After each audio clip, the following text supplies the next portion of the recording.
उसका प्रूफ है झाड़ के चित्र में सबसे ऊपर कौन बैठा हुआ है? शंकर। सभी आत्माएं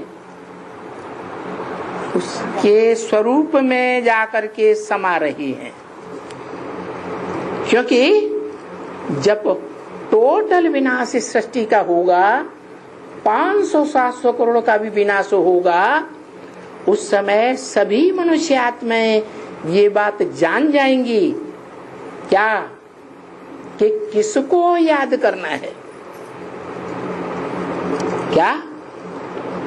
उसी को याद करना है जिससे हमें साकार स्वर्ग का साकार वर्षा मिलेगा। क्या? साकार स्वर्ग का साकार वर्षा मिलेगा। स्वर्ग साकार, स्वर्ग बनाने वाला भी साकार। वो कैसे बनाता है? स्व माने आत्मा, स्वर्ग ग माने गया, माने आत्मा कहाँ गई? स्व स्थिति में गई। देवताएं कैसी स्थिति में होते हैं? स्व स्थिति में होते हैं। तो जो अव्वल नंबर स्व स्थिति में जाता है वो ही सारी मनुष्य सृष्टि का बीज हुआ। हेवनली गॉड फादर क्रिश्चियंस कहते हैं। क्या कहते हैं? हेवनली गॉड फादर, माना हेवन रचने वाला फादर। जो भी बाप होता है धन कमाता है तो बच्चे को क्या देता है? धन का वर्षा देता है। महल माड़ियां अटारियां बनाएगा तो बच्चे को काहे का वर्षा देगा? महलवाड़ियों अटारियों का वर्षा देगा। अब शिव करता है या करता है? शिव, जिसकी बिंदी का ही नाम शिव है, शरीर तो है ही नहीं, तो वो तो अकर्ता है। क्या? स्वर्ग बनाने का भी काम नहीं करता। करता है? नहीं। तो स्वर्ग बनाने का काम कौन करता है? स्वर्ग का रचयिता कौन है? रचयिता साकार होना चाहिए या निराकार? सृष्टि साकार है तो सृष्टि का रचयिता भी साकार होना चाहिए।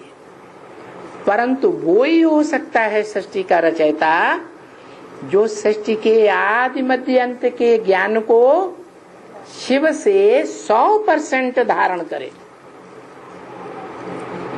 तो वो मनुष्य सृष्टि का बाप है जिसको शिव के मंदिरों में शिवलिंग के रूप में दिखाया गया है। वो लिंग साकार भी है और उसमें निराकार ज्योति बिंदु भी है।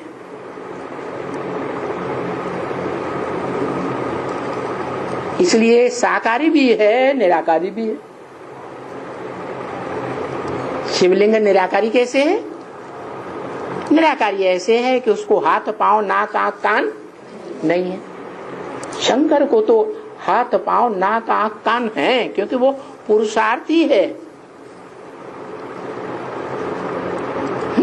जब तक पुरुषार्थी है तब तक उसको इंद्रियों का भान है, और जब पुरुषार्थ संपूर्ण हो जाता है तो इंद्रियों का भान खत्म हो जाता है। इंद्रियों का रस लेना खत्म हो जाता है। उसका स्वयं इंद्रियों का रस लेना खत्म होगा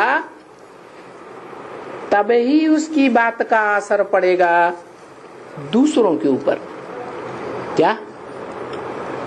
प्रैक्टिकल में खुद पहले ऐसा बने। कैसा? कैसा कि इंद्रियों से कर्म करे परंतु कर्म करते हुए भी जैसे कर्म नहीं किया। आंखें देखती हैं लेकिन नहीं देखती, कान सुनते हैं लेकिन नहीं सुनते, ऐसी स्टेज बन जाए। क्या? कैसी स्टेज बनती है? इस दुनिया को देखता भी है आंखों से और कानों से सुनता भी है उनकी बातें, दुनिया वालों की। सारी दुनिया ग्लानि करती है किसकी? जिसमें पतित पावन बाप प्रवेश करता है। धर्म पिताएं भी ग्लानि करते हैं, उनके फॉलोअर्स भी ग्लानि करते हैं, लेकिन वो ग्लानि को सुनते हुए भी नहीं सुनता। तो जब ऐसी इंद्रियों की स्टेज बन जाती है तब वो पूज्य बनता है। वो स्वयं पूज्य बनता है और द्वापर में फिर पुजारी भी बनता है, अव्वल नंबर का पुजारी। पहले उसकी बुद्धि में आता है किसकी पूजा करनी चाहिए, बाद में दूसरों की बुद्धि में आता है। तो वो स्वयं ही पूज्य, स्वयं ही पुजारी। अब बताओ, सोमनाथ मंदिर में जो हीरा जड़ा हुआ था वो कौन सी आत्मा की यादगार है? आत्माओं के बाप की यादगार। वो पत्थर बनता है, हीरा तो पत्थर होता है। साकार में निराकार है। अरे वो हीरा जो आत्मा है वो कौन सी आत्मा की यादगार है?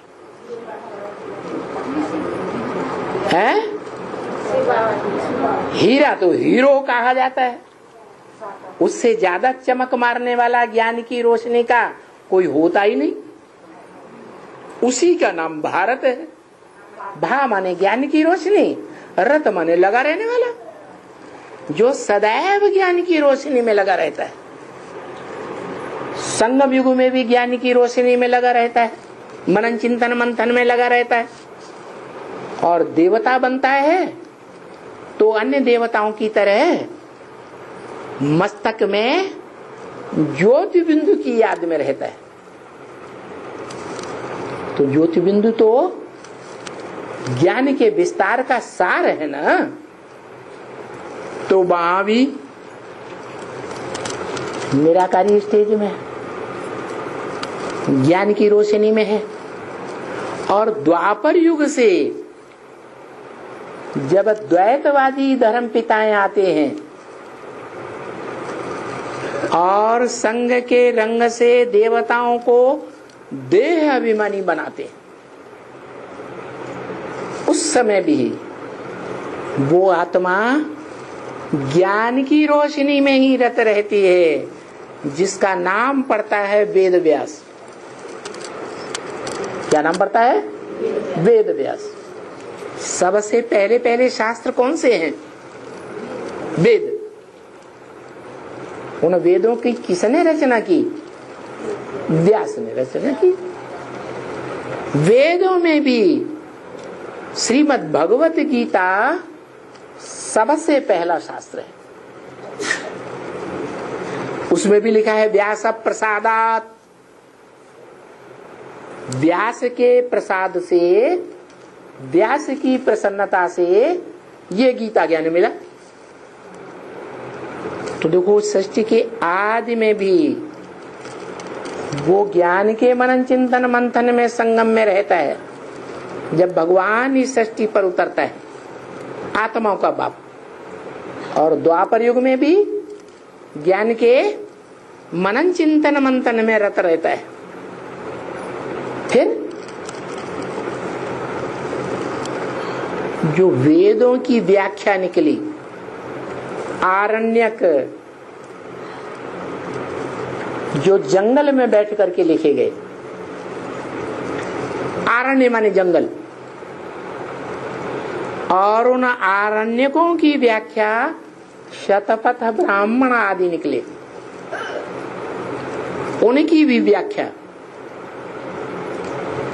उपनिषद।